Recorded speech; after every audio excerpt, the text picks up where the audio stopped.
Oats boring and tasteless food అనుకునే వాళ్ళందరి కోసం నేను ఇవాళ ఒక సూపర్ అండ్ సింపుల్ రెసిపీని మీ ముందుకు తీసుకొచ్చేసాను. అదే ఓట్స్ ఉప్మా. ఇది టేస్ట్ చాలా బాగుంటుందండి. ఒకసారి ట్రై చేసి చూడండి.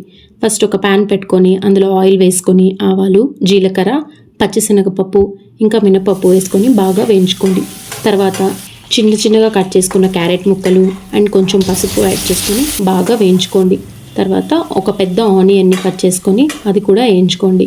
ఇంకా పచ్చిమిర్చి, కొంచెం ఉప్పు వేసుకొని బాగా సాట్ చేసుకోండి. మీకు కావాలంటే జీడిపప్పు కూడా వేసుకోండి, లేదంటే ఈ పార్ట్ని స్కిప్ చేసుకోవచ్చు.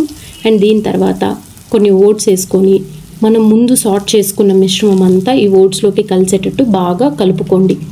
అది బాగా కొంచెం సేపు మగ్గిన తర్వాత ఒక కప్పు నిండాగా వాటర్ పోసుకోండి. అంటే ఓట్స్ మునిగేంత వరకు వాటర్ పోసుకుంటే చాలు.